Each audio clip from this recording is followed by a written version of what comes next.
11.5, the area problem on page 180 in your note guide. This is the last lesson of our unit. Yay!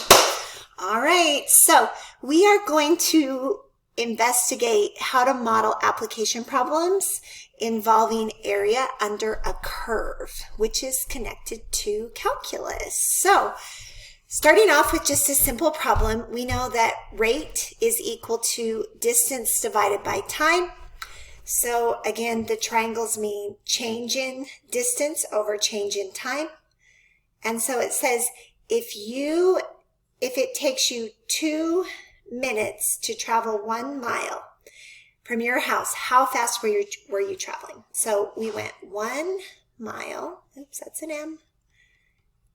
And it took you 2 minutes. And so usually we travel in miles per hour.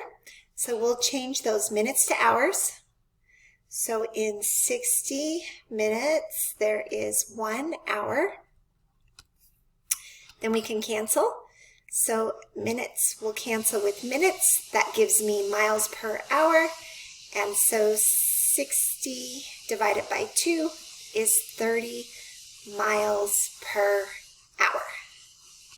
Now let's make the connection to area. So we are going to go ahead and graph that story problem. We're going 30 miles per hour is the average velocity. And if we look at this graph, we'll have this be our time. And over here will be our rate. And so if she goes for 2 minutes, and again, this would be 2 out of 60. Here would be 1 out of 60. So if she travels 2 minutes and she went an average of 30 miles per hour, here's up to 30. And this area is going to represent her 30 miles per hour. All right, so looking at the average velocity, we know that if I were to look at the area of this rectangle, we know area is equal to length times width. And so this story problem, the area would equal the length, which is 2 out of 60, which is the same thing as 1 out of 30, times, and then the height of that is 30. And so this equals how far she traveled, which was 1 mile. So when we look at this, the area represents the total distance traveled, 1 mile.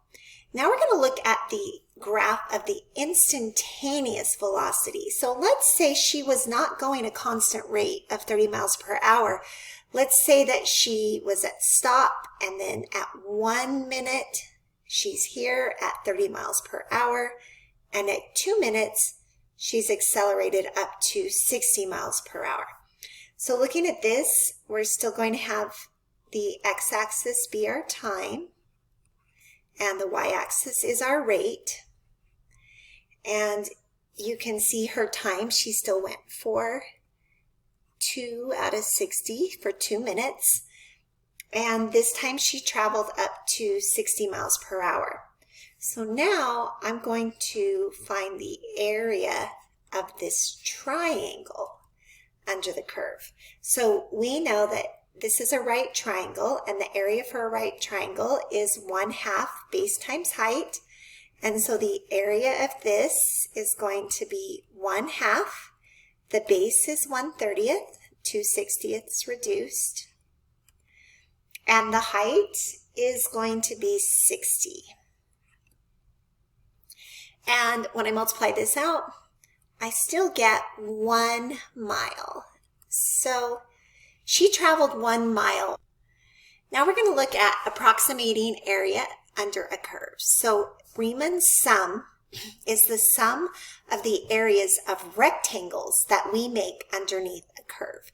There's 2 types of rectangles we can make. Left rectangles, so the left side of the rectangle will hit the curve, or the right side of the triangle will hit the curve. In example 3, we're going to use Riemann sums to approximate the area of the region bounded by the graph of f of x equals x squared plus 2. So if you didn't have the graph, the first thing you would do is you would graph this function. So you can see this function is graphed right here. Then we are going to do subintervals making rectangles. So they'll always tell you the interval. So we're going to go from 0 to 2. So the first thing you're going to want to do is figure out how wide are these intervals? What is the scale from 0 to 2?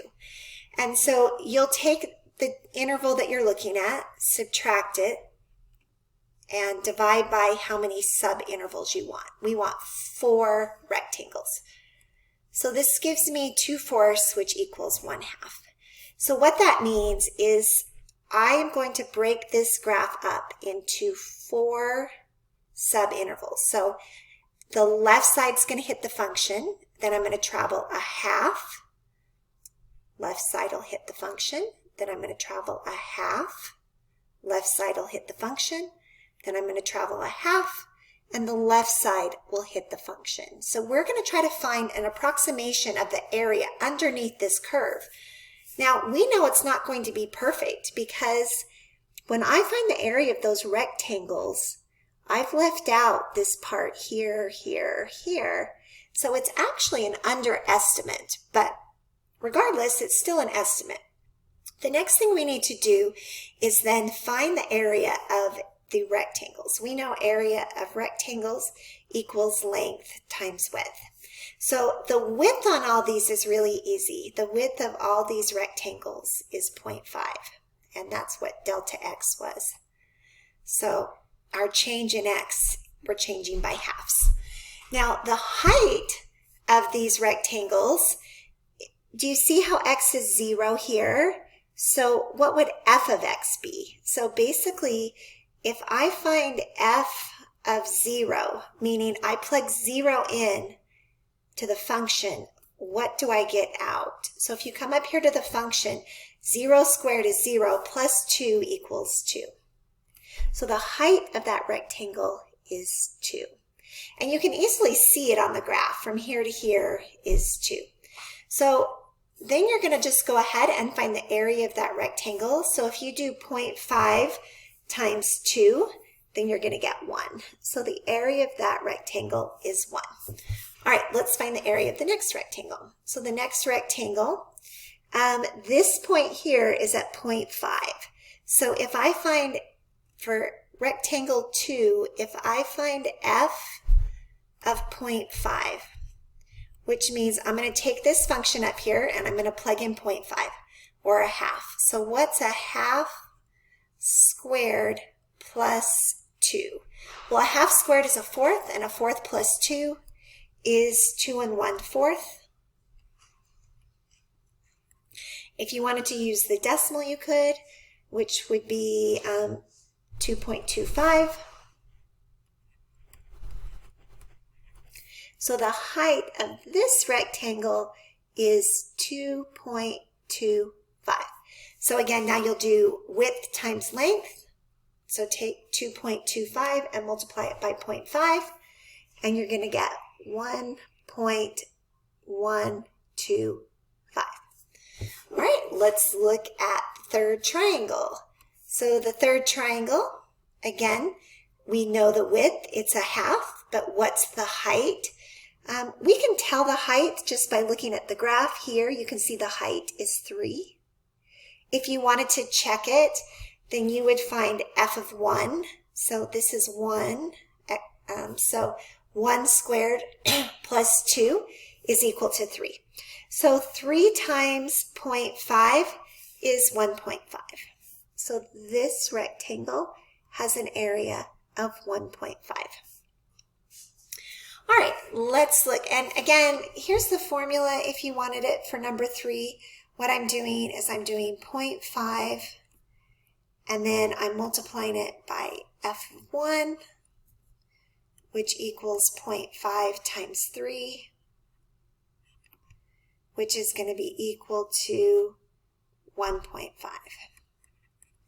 All All right, let's do the last rectangle. So the last rectangle is 0.5 times f of, and that x value here is 1.5. So we would do f of 1.5. That's going to equal 0.5 times, if you take 1.5, plug it into your original function, you get 1.5 squared plus 2, which is 4.25. And that's going to equal 2.125. So the area of this one is 2.125. So then what we're going to do is, in order to find the area, the approximated area under the curve, you're going to add 1 plus 1.125 plus 1.5 plus 2.125, and we are going to get 5.7. So the area that I just approximated is going to equal 5.750. Now we're going to do the same problem, but this time we're going to make rectangles that hit the right side of the curve. So you can see I hit here on the right, here, here, and here. The width of all those rectangles is 0.5 again, and this time I'm going to show the work up here so you can see the pattern. So if I do width times length, the width of all of these is 0.5. So the first rectangle is 0.5, and then I am going to multiply that by 2.25. And where I got 2.25 is the function is y equals x squared plus 2. If I take here, this is f of this point right here is going to be f of 0.5. F of 0.5.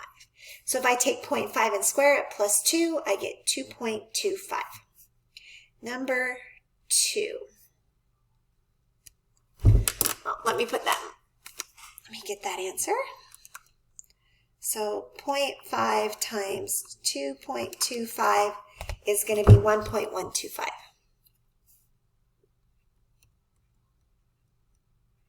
Okay, number 2. We are going to take 1 and we're going to plug that in to the function. So this up here is going to be f of 1. So 1 squared is 1, 1 plus 2 is 3. So 0.5 times 3 is 1.5. Okay, next one. We're going to take 1.5, we're going to plug it into the function. So this is f of 1.5. So you're going to take 1.5, you're going to square it, then add 2 to it, and you get 4.25. So 0.5 times 4.25. And 4.25 times 0.5 is 2.125. And then the fourth rectangle, we're going to take the width again, which is 0.5. We're going to multiply it by the height. The height is going to be f of 2. If you plug 2 in, 2 squared is 4. 4 plus 2 is 6. So 0.5 times 6 is 3.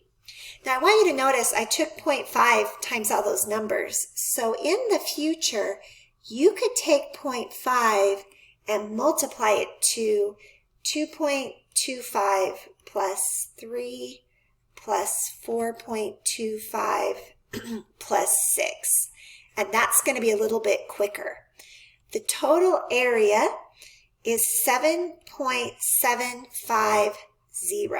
And you notice that this number came out larger than the other. This is an over approximation because I'm calculating this area that's above the curve. So let's discuss which approximation is better. I have an under approximation and I have an over approximation.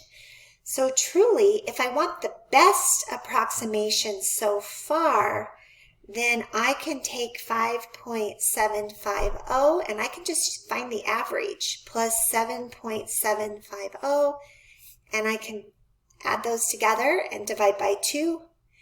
And the best approximation is going to be 6.750.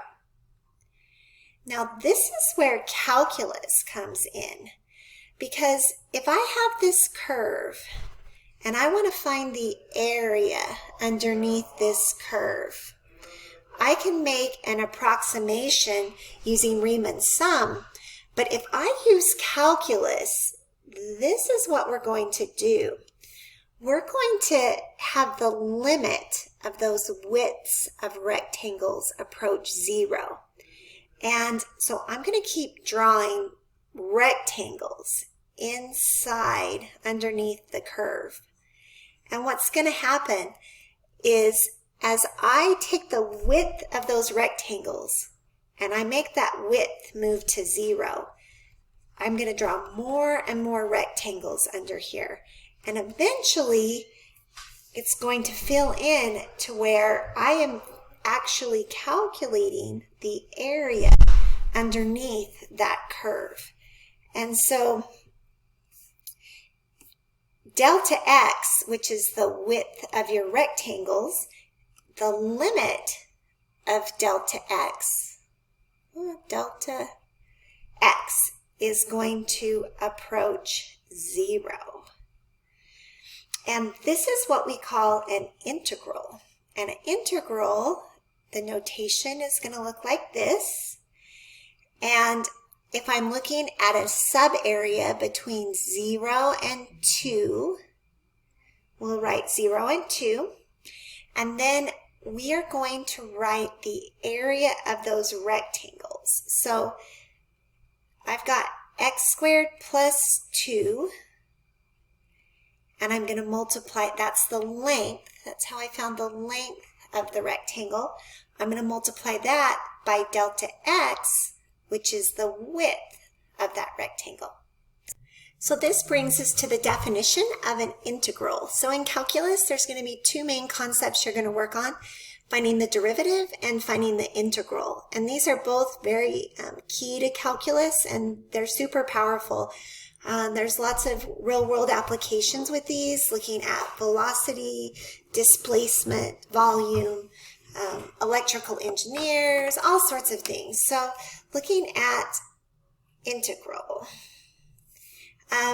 the value of the area under the curve from one interval a to b is written in this notation. So a is the interval you're starting at, and b is the interval you're ending at.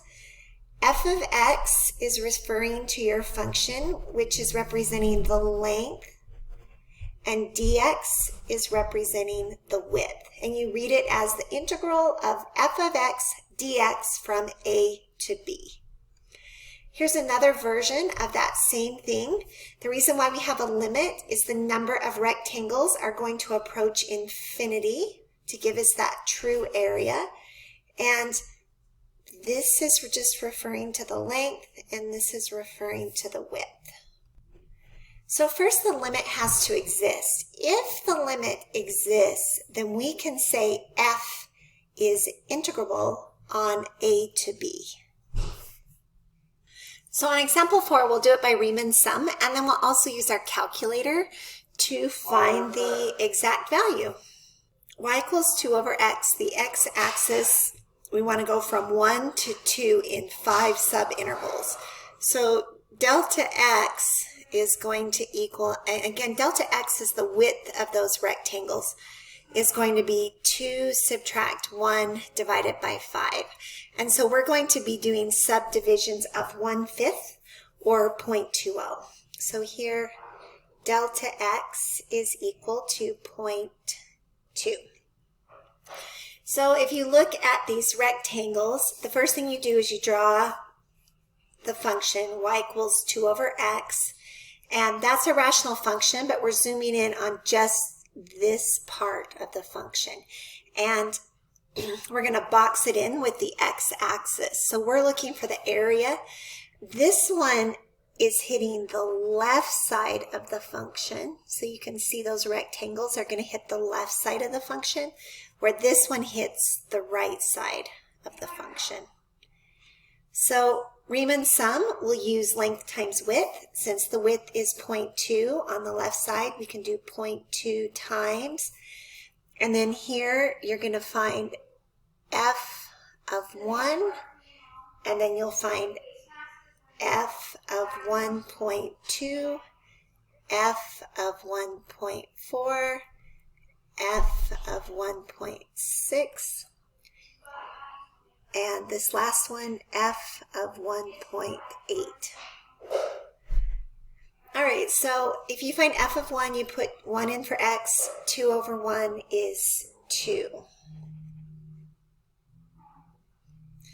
And then go ahead and try these, plug those in, and let's figure out what the left side is going to be. Now let's do the right side. So the right side, the width, or delta x, is 0.2. And you're going to multiply that by these heights.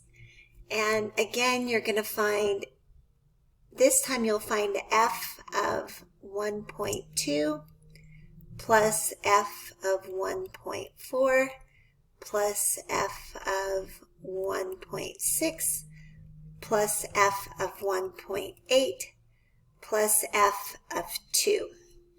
And so I'll stop the video and do that again quickly. Again, how do I find f of 1.2? I take 1.2, I plug it in for x, so 2 divided by 1.2 is what the height of this is going to be. So the right side ended up being 1.291. And you can see the left side is larger because the area over the curve, we're looking at extra area. And the right side is a little bit under, so you can see that number is smaller. So for Riemann's, what we're going to do is you add those two numbers together, divide by 2 to find the average. So we'll just add those two together, divide by 2, and the average is going to be 1.391. However, you can find the exact value by using your calculator and the definition of integral. So here you do green alpha F2, you look for this symbol. You're going to put in 1 and go to 2, and then you'll put 2 over x, and then dx.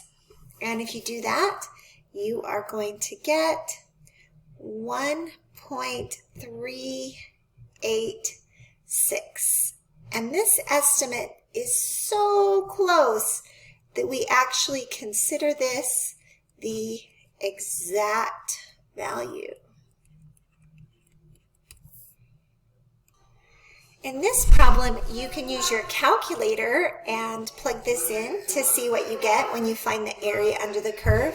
Here's a picture. We're looking for the area from 4 until we get to 12. So we're looking for all of this area under here. And you can see that that's a trapezoid. Because this is a trapezoid, I can just use the trapezoid formula. So the trapezoid formula is 1/2. Then you'll multiply that times the height of the trapezoid, which is 8. Again, if you flip this on it, flip it over, and the length here is 8. And then here's your first base, which is here. And that base is a length of 4. And your second base is over here, and that length is 6. So you can see we got 40 units squared, the same thing that you also got if you did it by the calculator. So now I'd like you to go ahead and try the U-try on your own. Congratulations, this is the last assignment. So good luck next year. You're ready for calculus. Next year in the fall, make sure you come in and say hello. unless we end up back at school, and then I'll see you soon. Thanks. Appreciate you guys. Bye-bye. On the U-Try, I recommend you using your graphing calculator to find the exact value. If you don't have a graphing calculator, then you can set up rectangles in 4 sub-intervals if you would like. And here you go. So this is what the graph looks like, and you're trying to find this blue section. Good luck.